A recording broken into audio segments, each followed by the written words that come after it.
بسم اللہ الرحمن الرحیم نحمدہ ونصلی علی رسولہ الکریم وعلی اہل بیتہ الطیبین الطاہرین وعلی اصحابہ المتقین اما بعد۔ سورہ مبارکہ بقرہ کے دوسرے رکوع میں ہم داخل ہو چکے ہیں اور آیت با آیت اس کے بارے میں بات کر رہے ہیں۔ پچھلی نشست میں ہم نے قرآن مجید کی یہ آیت سورہ بقرہ کی، جس میں اللہ تعالیٰ فرماتا ہے کہ یخادعون اللہ والذین آمنوا وما یخدعون الا انفسهم وما یشعرون پہ گفتگو کی تھی۔ آج تھوڑا سا اس کے بارے میں بات کر کے گفتگو کو تھوڑا آگے بڑھاتے ہیں۔ یہاں پہ دو نکات کو سمجھنا ضروری ہے۔ ایک نقطہ تو یہ ہے کہ جب اذیت کی بات کی جاتی ہے کہ اللہ اور اس کے رسول کو اذیت دیتے ہیں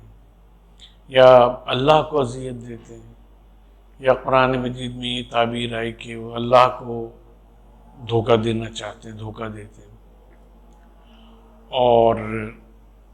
مومنین کو بھی دھوکہ دیتے ہیں۔ تو جب کہا جاتا ہے اللہ کے ساتھ کوئی وہ برا کرنا چاہتے ہیں، تو بنیادی طور کے اوپر اللہ کے ساتھ تو کوئی برا نہیں کر سکتا، نہ اس کو دھوکہ دے سکتا ہے، نہ اس کے ساتھ کوئی برا کر سکتا ہے۔ تو یہاں پہ مراد اصل میں اللہ تبارک و تعالیٰ کا نظام، اور خاص طور کے اوپر تشریعی نظام، اور خاص طور پہ نبی پاک صلی اللہ علیہ وآلہ وسلم مراد ہوتے ہیں، کیونکہ ظاہر زندگی میں کوئی بھی شخص اگر دھوکہ دے گا تو وہ رسول کو دے گا صلی اللہ علیہ وآلہ وسلم، خاص طور پر خود ان کے دور میں، اور مومنین کو دھوکہ دینے کی کوشش کرے گا۔ تو یخادعون اللہ والذین آمنوا کا مطلب یہ ہے کہ یہ نظام الہی کو، جس کا سب سے بڑا جز نبی پاک صلی اللہ علیہ وآلہ وسلم ہے، اور والذین آمنوا، اور جو لوگ ایمان لائے ہیں، ان کو دھوکہ دینا چاہتے ہیں۔ وما یخدعون الا انفسهم، یہ جو حرف استثناء آیا الا، اس ترکیب سے جب آتا ہے تو اس کے معنی یہ ہوتے ہیں کہ قطعی طور کے اوپر یہ چیز مستثنیٰ ہے، یہ چیز ایگزیمپٹ ہے اس میں سے۔ تو یخادعون اللہ والذین آمنوا، جو لوگ دھوکہ دینا چاہتے ہیں اللہ کو، اللہ کے رسول کو اور مومنین کو، وہ دھوکہ نہیں دے رہے مگر صرف اور صرف اپنے آپ کو، یعنی کوئی دوسرا اس میں شامل نہیں ہے، صرف یہی لوگ خود شامل ہیں جو دھوکہ کھائیں گے۔ دوسری بات یہاں پہ یہ بھی سمجھ لیں کہ عربی زبان میں یہ جو مضارع کا صیغہ ہوتا ہے، جیسے یخادعون ہے، وما یخدعون ہے، یؤمنون ہے، تو مضارع کے صیغے میں حال بھی آتا ہے،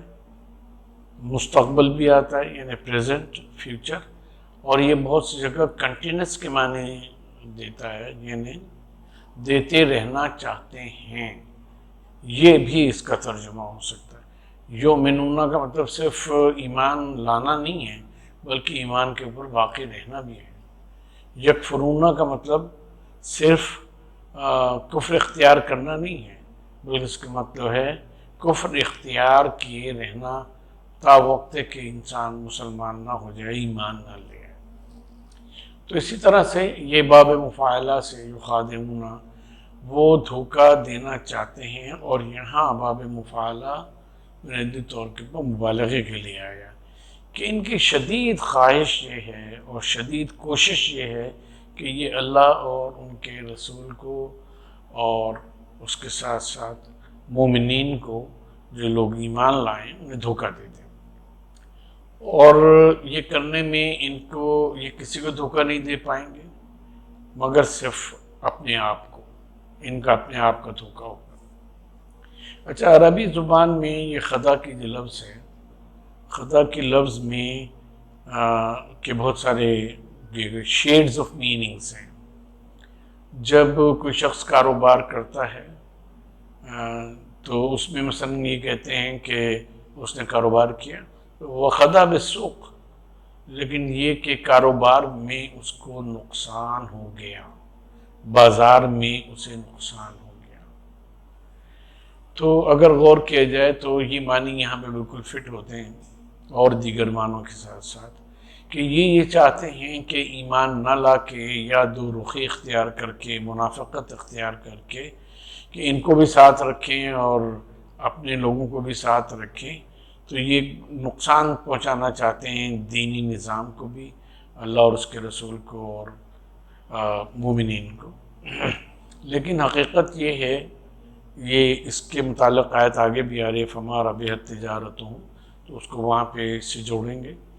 کہ یہ لوگ بنیادی طور پہ ایک بازار میں بیٹھے ہوئے ہیں جہاں وہ ایمان کو ظاہر کر کے منافقت کے اور منافقت برت کے در پردہ ایک کھیل کھیل رہے ہیں اپنے نفع کے لیے. لیکن یہ کہ یہ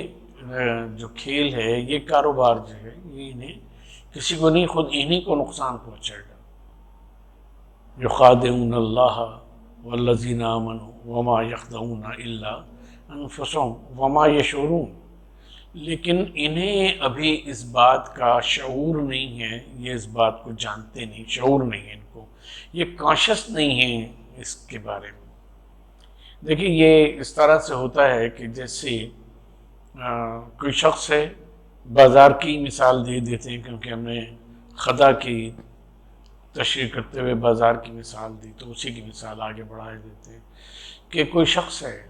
وہ سوچتا ہے کہ بازار سے ہٹ کر میں جو قیمت ہے،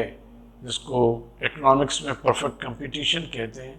کہ بازار میں قیمت مقرر ہے کہ مثلاً فرض کیے کہ گائے کا گوشت جو ہے وہ 800 روپے ملے گا. ٹھیک ہے، تو یہ نہیں ہو سکتا کہ ایک گوشت والا جو ہے وہ 8.5 میں، دوسرا 9 میں اور تیسرا جو ہے وہ 7.5 میں بیچ رہا ہو، کیونکہ اس طرح سے لوگوں کا کاروبار خراب ہوتا ہے. دوسرے کہتے ہیں کہ بھئی یہ جو تم کر رہے ہو تو یہ نہیں چلے گا، وہ مجبور کرتے ہیں قیمت فکس کرنے پر. اب جس شخص کو ہوس ہے کمانے کی، وہ تو پہلے ہی زیادہ پیسے لے رہا ہے، لیکن وہ یہ کرتا ہے کہ وہ پھر تول میں کمی کرنا شروع کر دیتا ہے. ترازو میں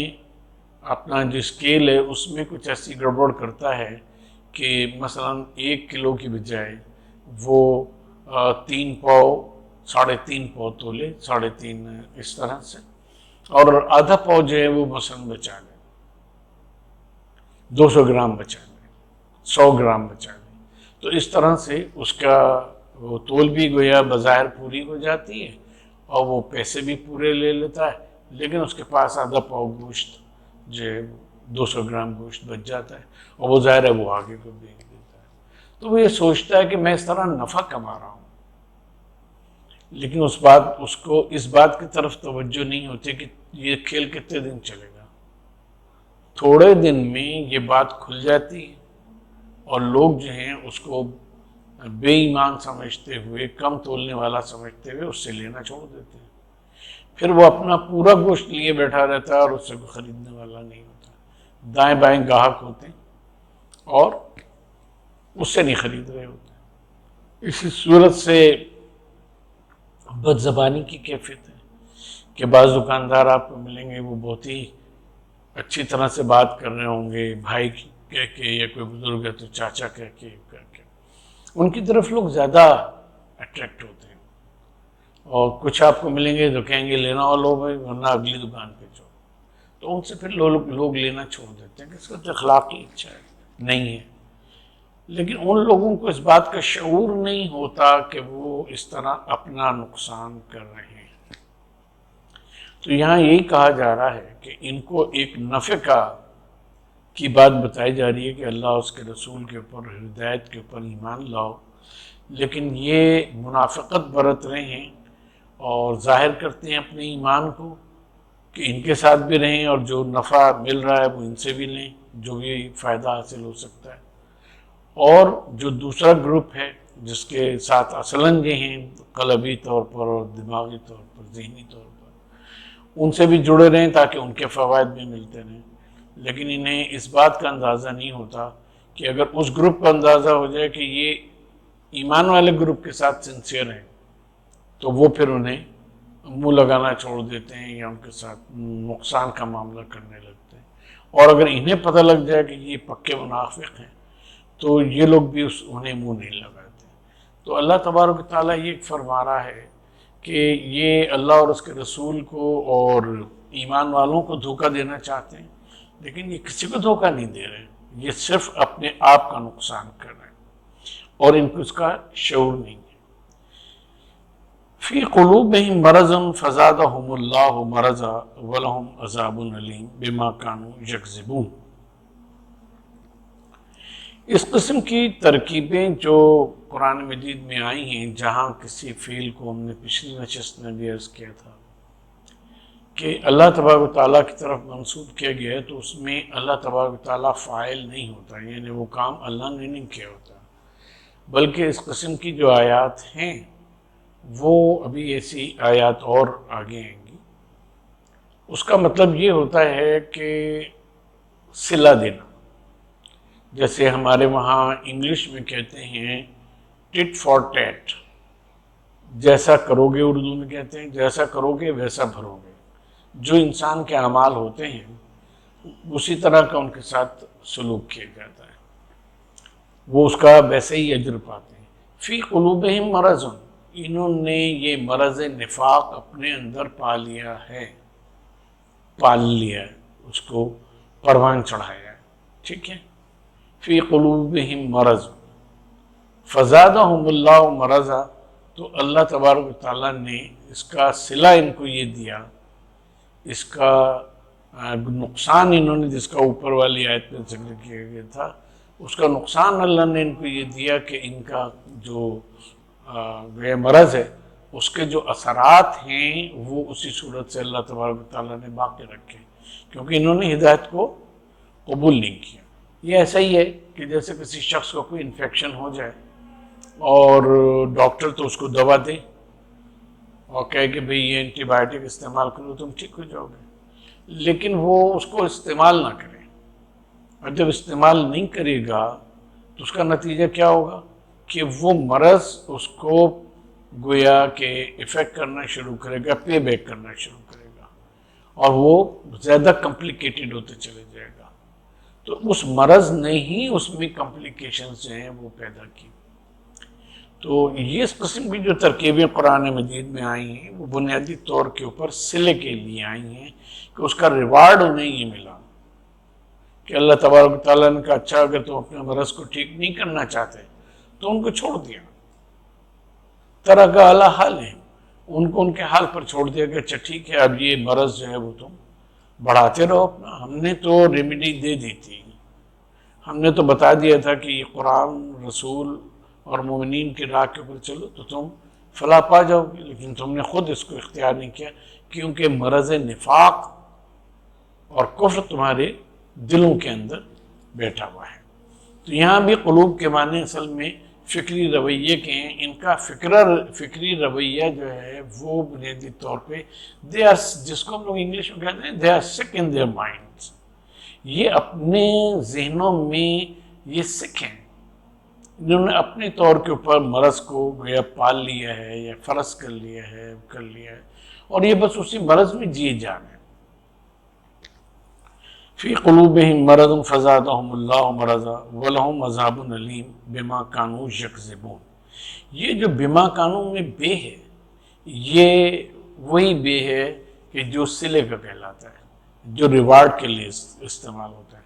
بما کانوا یکذبون کی پہلے تشریح کر دیں کہ جو کچھ کہ یہ اللہ کے پیغام کو جھٹلاتے تھے اس کے صلے میں وَلَهُمْ عَذَابٌ علیم، ان کے لیے دردناک عذاب ہے۔ اب دیکھیے جو اس سے پہلے کا جملہ ہے فی قلوبہم مرض فزادہم اللہ مرضا، اس کی تشریح ہو جاتی ہے کہ جو یہ جھٹلایا انہوں نے ہدایت کو تو اس کا نتیجہ یہ نکلا کہ یہ ایک عذاب علیم میں گرفتار ہو گئے، دردناک عذاب میں، اب وہ دردناک عذاب یہ ہے کہ ایک ٹھیک آدمی ہوتا ہے، چنگا بھلا، وہ اپنے کو بیمار سمجھنے لگتا ہے، اور وہ پھر بیمار ہو جاتا ہے، بیماری اس کو پکڑ لیتی ہے۔ میں تو ذہنی طور پہ ٹھیک نہیں ہوں، مجھے یہ ہو گیا وہ ہو گیا۔ آپ نے بہت سارے ایسے لوگ اپنے ارد گرد دیکھے ہوں گے، اور پھر آپ ان کو وہ کرواتے رہیں کہ نہیں دیکھو تمہیں کوئی مرض نہیں ہے، تم ٹھیک ہو، تم نکلو جاؤ کرو۔ نہیں، مجھ سے چلا نہیں جاتا ہے، میں چلتا ہوں سانس پھول جاتی ہے، اور صبح اٹھتا ہوں تو وہ یوں ہوتا ہے وہ ہوتا ہے، وہ پھر گھر میں بیٹھ جاتے ہیں۔ اور یہ جو عذاب علیم ہے جس سے وہ گزر رہے ہیں، وہ اسی لیے ہوتا ہے کہ وہ حقیقت کو جھٹلا کے اپنے اوپر ایک شے امپوز کر چکے ہوتے ہیں، جس کو اللہ تبارک و تعالیٰ نے فرمایا کہ فی قلوبہم، یعنی ان کے افکار میں مرض ہے، فزادہم اللہ مرضا، اور اللہ تبارک و تعالیٰ نے اس کو اور بڑھا دیا ہے، یا ان کو سزا یہ دی ہے کہ وہ مرض جو ہے اپنا حال پہ باقی رکھا، اور وہ اس کی کیفیات جو ہیں وہ بڑھتی چلی گئی۔ وَلَهُمْ عَذَابٌ عَلِيمٌ، اور ان کے لیے دردناک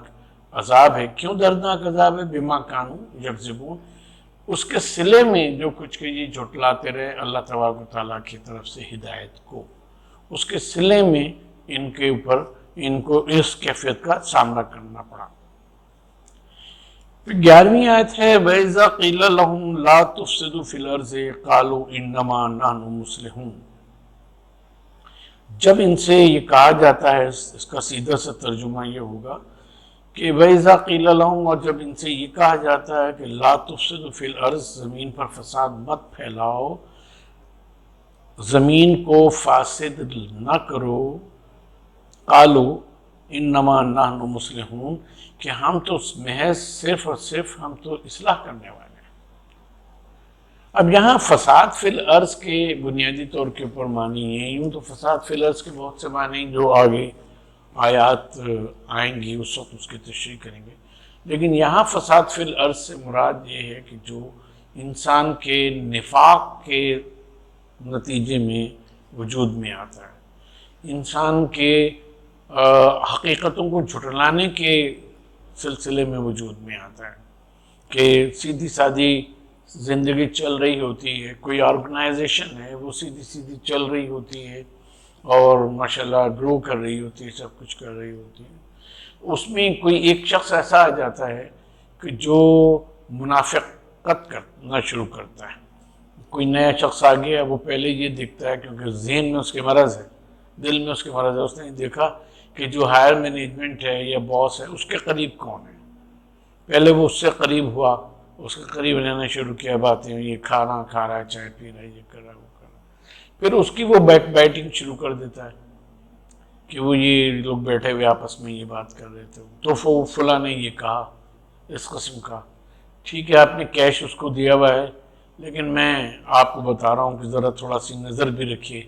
کہ کہیں ہوتا ہے ایسا، ہو سکتا ہے وہ حساب ایسے نہ ہو، مجھے 2-4 دن ہوئے میں آئے ہوئے، لیکن یہ کہ میں یعنی خیر خواہی ظاہر کر کے اور دوسرے کی بیک بائٹنگ کرنا اور کرنا، اس کے نتیجے میں کیا ہوتا ہے؟ شکوک و شبہات پیدا ہوتے ہیں۔ ایک سموتھ چلتی ہوئی چیز جس میں فساد نہیں ہوتا، جو سیدھی سیدھی چل رہی ہے، ویل آرگنائزڈ ہے، اس کے اندر ایک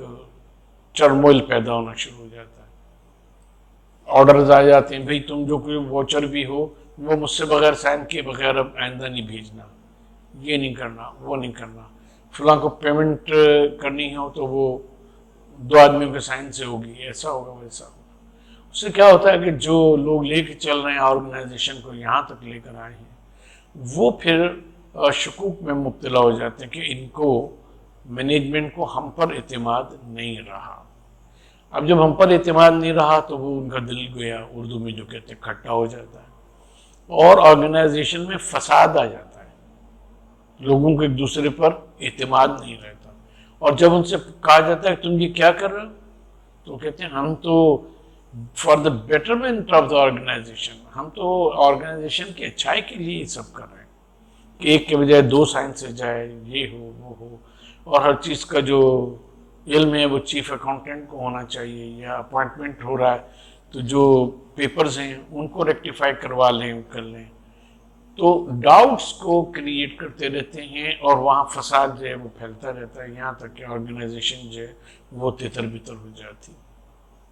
اور وہ صرف اس لیے ہوتا ہے کہ ہمیں کوئی بہتر جگہ جو ہے وہ مل جائے، ہم بہتر گڈ بک میں آ جائیں، جس کو عرف عام میں کہتے ہیں۔ اور ان سے کہو یہ سب کیوں کر رہے ہیں، تو کہتے ہیں ہم تو آرگنائزیشن کی بہتری چاہتے ہیں، for the good of the organisation. تو یہی بات جو ہے یہ یہاں کہی گئی ہے کہ منافقین کیونکہ مسلمانوں کی صفوں میں بھی آ گئے تھے، تو انہوں نے یہ باتیں اس قسم کی شروع کر دی تھیں کہ جو مسلم پالیٹی کو اس وقت مسلم سوسائٹی کو نقصان پہنچانے والی تھی، اور حضور صلی اللہ علیہ وآلہ وسلم اور مسلمانوں میں باہمی جو انڈرسٹینڈنگ ہے اس کو نقصان پہنچانے والی تھی۔ تو جب ان سے کہا جاتا تھا کہ دیکھو زمین پر فساد مت پھیلاؤ، تو وہ کہتے تھے نہیں، ہم تو صرف اصلاح کی غرض سے جو کچھ کر رہے ہیں وہ کریں، ہم تو بیٹرمنٹ چاہتے ہیں۔ الا انہم هم المفسدون ولکن لا یشعرون، اللہ تبارک و تعالیٰ خبردار کرے، اللہ خبردار کرنا، ہوشیار کرنا، ہوشیار رہو، انہم هم المفسدون، یہی لوگ ہیں کہ جو فساد برپا کر رہے ہیں، اور یہی لوگ ہیں جو فساد برپا کرنے والے ہیں، جو سیٹل چیزوں کو انسیٹل کرنے کی کوشش کرتے ہیں، اس میں ڈاؤٹس کریٹ کرتے ہیں، ولیکن لا یشعرون، لیکن ان کو اس کا شعور نہیں کہ ان کو اس کا نقصان کتنا پہنچے گا۔ یہ مسلمانوں کو نقصان نہیں پہنچا سکیں گے، کیونکہ اللہ تبارک و تعالیٰ ان کی چالوں کے اوپر رسول کو اور مسلمانوں کو مطلع کر دیتا ہے، اور وہ اس سے کافی حد تک محفوظ بھی رہتے ہیں، لیکن ان کو اس بات کا شعور نہیں ہے۔ وَإِذَا قِيلَ لَهُمْ آمَنُوا، اب یہ ان کی پریکٹیکل کیفیت کو اور زیادہ اللہ تبارک و تعالیٰ کھول کے بیان کر رہا ہے، لوگوں کو بتا رہا ہے۔ وَإِذَا قِيلَ لَهُمْ آمِنُوا كَمَا آمَنَ النَّاسُ قَالُوا أَنُؤْمِنُ كَمَا آمَنَ السُّفَهَاءُ أَلَا إِنَّهُمْ هُمُ السُّفَهَاءُ وَلَكِنْ لَا يَعْلَمُونَ، ان سے کہا جاتا ہے کہ دیکھو تمہارے قبیلے کے فلاں فلاں لوگ، فلاں فلاں بزرگ ایمان لے آئے، فلاں بھی ایمان لے آیا، فلاں بھی ایمان لے آیا، تو تم بھی اسی طرح سے ایمان لے آؤ، دائرہ اسلام میں داخل ہو جاؤ۔ تو وہ کہتے ہیں کہ ہم بھی اس طرح سے ایمان لائیں، یہ لوگ تو بے وقوف ہیں، انہوں نے تو حق کا تجزیہ ہی نہیں کیا، ان کو تو اصل بات معلوم ہی نہیں کہ نعوذ باللہ مثلا یہ کہا گیا کہ محمد صلی اللہ علیہ وآلہ وسلم تو آپ کو پیشکش کی گئی تھی نا کہ اے محمد اگر تم عرب کی کسی خوبصورت تنیل لڑکی سے شادی کرنا چاہتے ہو تو ہم شادی کروا دیتے ہیں، اگر تمہیں مال کی خواہش ہے تو جتنی مال چاہتے ہو اتنا مال دے سکتے ہیں، اگر تمہیں سرداری کی خواہش ہے تو ہم سرداری دیے دیتے تمہیں،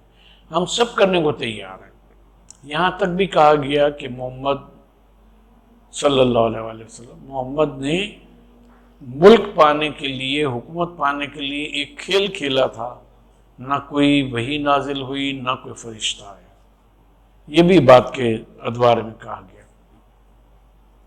تو جب اس قسم کے لوگوں سے کہا گیا کہ دیکھو ایمان لے آؤ، تمہارے قبیلے کے یہ لوگ جو ہیں بڑے بزرگ اور لوگ یہ ایمان لیں، تو کہتے ہیں یہ لوگ تو بے وقوف ہیں، کما امن السفہاء، کیا ہم اس طرح ایمان لیں جیسے یہ بے وقوف جو ہیں وہ ایمان لے ہیں؟ انہوں نے غور ہی نہیں کیا کہ کیا سچ ہے کیا جھوٹ ہے، نہ انہوں نے پولیٹیکل سرکمسٹانسز کو، نہ فائنینشیل سرکمسٹانسز کو دیکھا، اور یہ تو ایمان لے ہیں، ہم کیسے اس طرح سے ایمان لے آ سکتے ہیں؟ الا انہم ہم السفہاء ولکن لا یعلمون، صفا کہتے ہیں اصل میں عربی زبان میں بے وقوفی کو نہیں کہتے ہیں، صفا کہتے ہیں جسے ہم لوگ انگلش میں کہتے ہیں کہ لو ویٹڈ، کہ جن کا جو شعور ہے، جن کی عقل ہے، جن کی انٹلیکٹ جو ہے وہ میچور نہیں ہوتی بلکہ ذرا چھوٹے لیول کے اوپر ہوتے ہیں، اس کو صفا کہتے ہیں، اس کی جمع ہے صفہاء۔ تو صفہاء کا مطلب یہ ہوا، صفا کا مطلب یہ ہوا کہ یہ وہ لوگ ہیں کہ جو معاملات کو ان کے خیال میں گہری نظر سے نہیں دیکھتے بلکہ کسی بھی بات سے متاثر ہو کے اس کے اوپر ہاں کہہ دیتے ہیں۔ جیسے آپ اپنے معاشرے میں لوگوں کو دیکھتے ہیں کہ بعض لوگ ایسے ہوتے ہیں کہ ایک نے پڑوسن نے جا کے کچھ بتا دیا، سمجھا دیا، تو انہوں نے کہا کہ اچھا یہ تو بہن تو نے بہت اچھا کیا، ہمیں بتا دیا، اس کو حقیقت سمجھنے لگتے ہیں۔ اور دوسرے وقت کوئی دوسری عورت آ گئی دوسرے پڑوس سے یا ایک دو گھر چھوڑ کے، اس نے کچھ اور بتا دیا، انہوں نے کہا اچھا وہ ہم تو سب غلط کہہ رہی تھی، تم نے اچھا کیا ہمیں بتا دیا، ورنہ تو ہم مثلا اپنے شوہر سے لڑ جاتے ہیں، یہ کر دیتے۔ ایسے جو لوگ ہوتے ہیں ان کو لو ویٹڈ یا عربی میں سفیہ کہتے ہیں، جس کی جمع جس کا فعل صف ہے اور پھر اس کی جمع صفحاء، یعنی انہوں نے جو ان کے آباء و اجداد کا دین تھا اس کے خصوصیات کو، قبائلی طرز عمل کو، ان سب کو کا غور سے جائزہ نہیں لیا، اس کو کمپیئر نہیں کیا نئے پیغام سے، اور جو ان لوگوں نے کہہ دیا اس کے اوپر بغیر سوچے سمجھے گویا یہ ایمان لے آئے۔ تو جب ان سے کہا جاتا ہے کہ وَإِذَا قِيلَ لَهُمْ آمِنُوا، جب کہا جاتا ہے ایمان لے آؤ، تو کہتے ہیں کہ کیا کما آمن السفہاء، جیسے یہ لو ویٹڈ لوگ، ہر ایک کی بات کے اوپر ہاں میں ہاں ملانے والے، یہ لوگ ایمان لائے ہیں ویسے ہی ہم لوگ بھی ایمان لائے ہیں، وَلَٰكِن لَا يَعْلَمُونَ، لیکن ان لوگوں کو حقیقت کا خود علم نہیں ہے، اس لیے یہ حقیقت کو تسلیم کرنے والوں کو گویا بے وقوف یا سادہ لو سمجھتے ہیں۔ سادہ لو ہمارا خیال ہے اس کا زیادہ بہتر ترجمہ ہوگا بے وقوف کی بجائے، اور اپنے آپ کو وہ عقل مند سمجھتے ہیں کہ ہم نے جس کو پکڑا ہوا ہے اس کی تو علمی اور فکری بنیادیں ہیں، اور کیونکہ آباء و اجداد ہمارے اسی دین پر تھے، لیکن یہ جو نئی باتیں کی جا رہی ہیں اس کو انہوں نے پرکھا نہیں، ان کو خود کو علم نہیں ہے کہ سچ کیا ہے اور جھوٹ کیا ہے۔ پھر ایک پریکٹیکل یہ تو عقلی مثال دی کہ لوگوں کے نظریات جو ہیں وہ کس طرح سے بدلتے ہیں یا تبدیل ہو رہے ہیں، یا وہ کس طرح سے پرانے ڈگر کو قبول کر رہے ہیں، اور نئی باتیں جو حقائق کے اوپر مبنی اللہ تبارک و تعالیٰ کی طرف کی ہدایت ہے اس کو اس کے پر توجہ نہیں دے رہے۔ اب اس کا ایک پریکٹیکل آسپیکٹ جو ہے اس کو بیان کیا جا رہا ہے، اور کہا جا رہا ہے کہ وَإِذَا لَقُوا الَّذِينَ آمَنُوا قَالُوا آمَنَّا وَإِذَا خَلَوْا إِلَىٰ شَيَاطِينِهِمْ قَالُوا إِنَّا مَعَكُمْ إِنَّمَا نَحْنُ مُسْتَهْزِئُونَ۔ اب آپ دیکھیں کہ ایسے لوگوں کے بنیادی طور کے اوپر دو کیمپ بن گئے، یعنی دو کیمپ ایگزسٹ کرتے ہیں، ایک مسلمانوں کا، ایمان والوں کا، اور ایک منافقین کا، ایک منافقین کا، کافروں کا۔ اچھا وہ گروپ ظاہر ہے کہ بڑا ہے، اس لیے کہ عرب میں جیسا ہم نے شروع میں کہا تھا سورہ بقرہ کی تشریح کرتے ہوئے ابتدان میں، کہ مدینے کی اگر ڈیموگرافی آپ سمجھیں گے تو پھر آپ کو پتہ لگے گا کہ یہاں کافر بھی ہیں، یا عیسائی بھی ہیں، یہاں مشرک بھی ہیں، یا یہود بھی ہیں، سب لوگ ہیں۔ تو اب وہ دیکھتے ہیں کہ ایمان والوں کی تعداد تو کم ہے، اور جو ایمان نہیں لائے اور اس کیمپ کو جوائن نہیں کیا ایمان والوں کے، ان کی تعداد تو کم ہے، تو وہ چاہتے ہیں کہ دونوں کیمپوں میں رہیں۔ تو یہاں کہا جا رہا ہے کہ وَإِذَا لَقُوا الَّذِينَ آمَنُوا قَالُوا آمَنَّا، جب وہ مسلمانوں کے ساتھ، اہل ایمان کے ساتھ آ کے بیٹھتے ہیں تو کہتے ہیں ہم تو ایمان لائے اور ہم تو مومن ہیں، ہم تو رسول اللہ صلی اللہ علیہ وسلم کو رسول سمجھتے ہیں، ہم تمہیں مسلمان سمجھتے ہیں اور تمہارے اس کے اوپر چلنے والے۔ وَإِذَا لَقُوا الَّذِينَ آمَنُوا قَالُوا آمَنَّا وَإِذَا خَلَوْا إِلَىٰ شَيَاطِينِهِمْ، لیکن جب وہ اپنے شیاطین کے پاس، فساد برپا کرنے والوں کے پاس، جو رسول اللہ صلی اللہ علیہ وسلم کے مخالف ہیں فکری طور پہ اور عملی طور پر، ان کی طرف جاتے ہیں، ان کے پاس جاتے ہیں، جس کی بہت سے وجوہ تھیں، اس کو ہم اگلے اس میں انشاءاللہ بیان کریں گے۔ وَإِذَا خَلَوْا إِلَىٰ شَيَاطِينِهِمْ قَالُوا إِنَّا مَعَكُمْ إِنَّمَا نَحْنُ مُسْتَهْزِئُونَ، کہ ہم تو تمہارے ساتھ ہیں،